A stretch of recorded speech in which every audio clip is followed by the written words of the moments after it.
அனைவருக்கும் அஸ்ஸலாமு அலைக்கும் வரஹமத்துல்லாஹி வபரகாத்துஹு. அல்லாஹ் தாலா ஆதம் அலைஹி வஸலாம் அவர்களை படைப்பதற்கு முன் நடந்த நிகழ்வு மற்றும் ஆதம் அலைஹி வஸலாம் அவர்களை எவ்வாறு படைத்தான் என்றும் இந்த பதிவில் பார்ப்போம். அல்லாஹ் ரப்புல் ஆலமீன் மனித இனத்தை இந்த பூமியில் படைக்க நாடி மலக்குகளை அழைத்து கூறினான், நான் ஹலிஃபாவை ஆக்கப் போகிறேன் என்று அல்லாஹ் கூறினான்.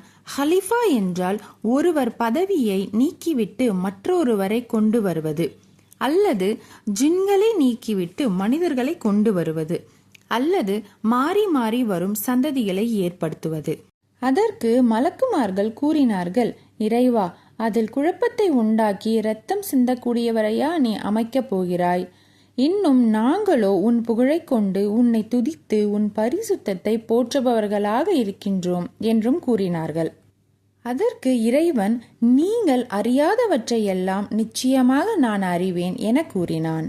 அதன் பின்னர் ஆதம் அலைஹிவஸலாம் அவர்களை அல்லாஹ் தாலா படைத்தான்.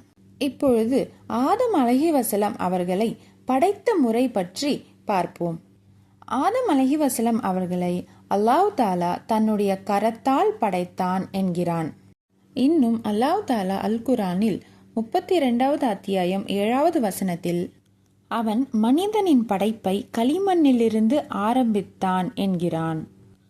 இன்னும் அத்தியாயம் 15 26வது வசனத்தில் கூறுகிறான், ஓசை தரக்கூடிய மாற்றமடைந்த கருப்பான களிமண்ணால் மனிதனை நிச்சயமாக நாம் படைத்தோம் என்கிறான். இன்னும் அல்லாஹ் தாலா அல் குர்ஆனில் 25வது அத்தியாயம் 54வது வசனத்தில் மனிதனை நீரிலிருந்து படைத்ததாக கூறுகிறான்.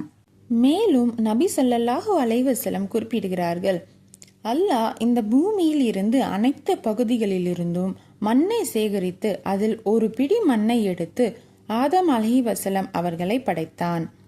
அதனால்தான் பூமியில் பல நிறம் கொண்டவர்களும் பல குணம் கொண்டவர்களும் இருக்கிறார்கள். மேலும் நபி ஸல்லல்லாஹு அலைஹி வஸல்லம் கூறுகிறார்கள், மனித குலத்தின் முதல் படைப்பான ஆதம் அலைஹிவஸலாம் அவர்களை அல்லாஹ் தாலா 60 முழம் உயரம் கொண்டு படைத்தான்.